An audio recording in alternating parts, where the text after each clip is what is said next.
വചനാമൃതം തയ്യാറാക്കി അവതരിപ്പിക്കുന്നത് ശ്യാമള ജനാർദ്ദനൻ. ശിഷ്യൻ എന്ന പദത്തിന് ശിഷ്യതേ അസൗ ഉപദേശിക്കപ്പെടുന്നവൻ എന്നർത്ഥം. ഉപദേശം ലഭിക്കുന്ന ശിഷ്യന് അത് ഗ്രഹിക്കുന്നതിനും പ്രയോഗത്തിൽ വരുത്തുന്നതിനും ചില ഗുണങ്ങൾ കൂടിയുണ്ടാകണം. എന്നാൽ മാത്രമേ വിദ്യാഭ്യാസം ഫലവത്താകൂ.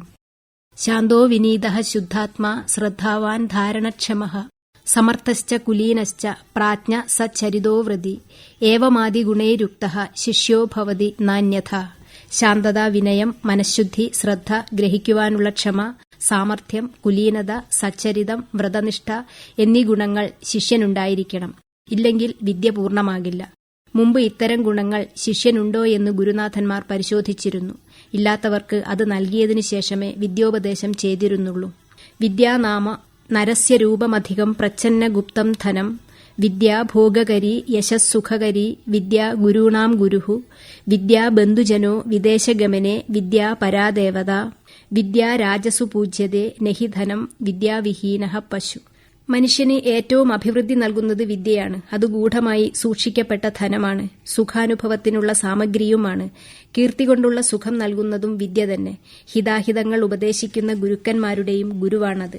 വിദേശഗമനവേളയിൽ ആദരവും അംഗീകാരവും കിട്ടുവാൻ കാരണമാകുന്നതുകൊണ്ട് ഉറ്റ ബന്ധുകൂടിയാണ് വിദ്യ.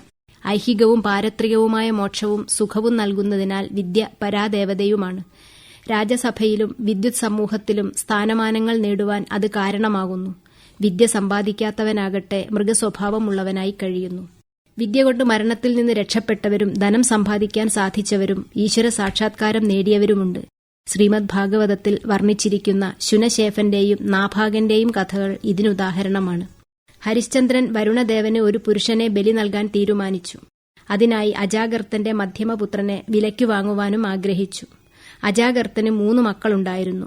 മൂത്തവനെ അച്ഛനും ഇളയ മകനെ അമ്മയും നൽകാൻ വിസമ്മതിച്ചു. അങ്ങനെ മധ്യമനായ ശുനശേഫനെ തെരഞ്ഞെടുത്ത് ബലിക്കു വേണ്ടി യൂപത്തിൽ ബന്ധിച്ചു. ഹോതാവായ വിശ്വാമിത്രൻ കുട്ടിയെ കണ്ട് മനസ്സലിഞ്ഞ് വരുണനെ പ്രീതിപ്പെടുത്താനുള്ള മന്ത്രവിദ്യ ഉപദേശിച്ചു കൊടുത്തു. കുട്ടിയുടെ സ്തുതി കേട്ട് വരുണൻ സന്തോഷിക്കുകയും അവനെ അനുഗ്രഹിച്ചയക്കുകയും ചെയ്തു. വിദ്യ കൊണ്ട് ധനം നേടിയ മഹാനാണ് നാഭാഗൻ. അദ്ദേഹം വിദ്യാഭ്യാസത്തിന് പോയപ്പോൾ മറ്റ് സഹോദരന്മാർ സ്വത്തു മുഴുവനും ഭാഗിച്ചെടുത്തു. വിദ്യാഭ്യാസം പൂർത്തിയാക്കി വന്നപ്പോൾ തനിക്ക് ഭാഗമൊന്നും വെച്ചിട്ടില്ല എന്നറിഞ്ഞ് സഹോദരന്മാരോട് കാര്യമന്വേഷിച്ചു. നിന്റെ ഭാഗം അച്ഛൻ മാത്രമാണെന്ന് അവർ മറുപടി പറഞ്ഞു. ഇതറിഞ്ഞ അച്ഛൻ, നീ വേദം നല്ലപോലെ പഠിച്ചിട്ടുണ്ടല്ലോ, അങ്കിരസിന്റെ സത്രത്തിൽ പോയി സൂക്തങ്ങൾ ചൊല്ലുക എന്നാവശ്യപ്പെട്ടു. അവർ നിനക്ക് യാഗശിഷ്ടം തരും എന്നും അറിയിച്ചു. നാഭാഗൻ അതുപോലെ ചെയ്തു. സന്തുഷ്ടനായ അങ്കിരസ് യാഗശിഷ്ടമായ ധനം അവന് നൽകി. പക്ഷേ യാഗശിഷ്ടം പരമേശ്വരനുള്ളതായിരുന്നു. അതുകൊണ്ട് അതെടുക്കാൻ കഴിഞ്ഞില്ല. അച്ഛനോട് ചോദിച്ച് സത്യാവസ്ഥ മനസ്സിലാക്കി വരാൻ പരമേശ്വരൻ പറഞ്ഞു. യാഗശിഷ്ടം പരമേശ്വരനു തന്നെയുള്ളതാണെന്ന് അച്ഛൻ പറഞ്ഞു. നാഭാഗൻ അച്ഛൻ പറഞ്ഞ കാര്യം സത്യസന്ധമായി ഭഗവാനെ അറിയിച്ചതിൽ ശിവൻ പ്രസാദിക്കുകയും സർവ്വധനവും ജ്ഞാനോപദേശവും അദ്ദേഹത്തിന് നൽകുകയും ചെയ്തു. പുതുതലമുറയുടെ പ്രവർത്തനങ്ങളിലെല്ലാം പുതുമയുണ്ടാകുന്നത് സ്വാഭാവികം. എന്നാൽ പുതുമ എന്താകണം, എങ്ങനെയാകണം എന്നത് ഗൌരവപൂർവ്വം ചിന്തിക്കേണ്ട വിഷയമാണ്. നമ്മുടെ വിദ്യാഭ്യാസ രംഗത്ത് ശ്രദ്ധേയമായ വളർച്ചയുണ്ടായിട്ടുണ്ട് എന്ന യാഥാർത്ഥ്യം വിസ്മരിക്കാൻ കഴിയില്ല. എന്നാൽ എണ്ണത്തിലുണ്ടായ വളർച്ച ഉള്ളടക്കത്തിലും സ്വഭാവത്തിലും ഉണ്ടായിട്ടില്ല എന്നതാണ് സത്യം.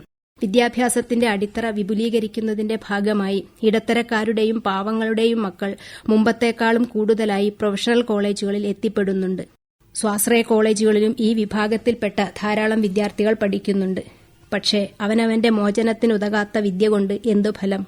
പൊതുവെ വിദ്യയെ 2ആയി വിഭജിക്കാം: ഭൗതികം, ആത്മീയം എന്നിങ്ങനെ. ജീവിതയാത്രയ്ക്ക് ഉതകുന്നത് ഭൗതികം, ആത്മാവിനെ പ്രതിപാദിക്കുന്നത് ആത്മീയം. 2 തരം വിദ്യയും ജീവിത സാഫല്യത്തിന് ആവശ്യമാണ്. എങ്കിലും ഇവയിൽ പ്രധാനം ആത്മീയം തന്നെ. ആത്മദർശനത്തിനുള്ള കഴിവ് മനുഷ്യനേയുള്ളൂ. അതുകൊണ്ട് തന്നെയാണ് സാ വിദ്യ യാ വിമുക്തയെ, മോക്ഷത്തിനുതകുന്ന വിദ്യയാണ് ഉത്തമ വിദ്യ എന്ന് നിർവചിക്കുവാൻ കാരണവും. ഉത്തമ വിദ്യ നേടുന്ന ശിഷ്യന്മാരും അതിന് സഹായിക്കുന്ന അന്തരീക്ഷവും കലാലയ പരിസരങ്ങളിൽ ഉണ്ടാകട്ടെ എന്ന് നമുക്ക് പ്രാർത്ഥിക്കാം. ശ്യാമള ജനാർദ്ദനൻ തയ്യാറാക്കി അവതരിപ്പിച്ച വചനാമൃതമാണ് ഇതുവരെ കേട്ടത്.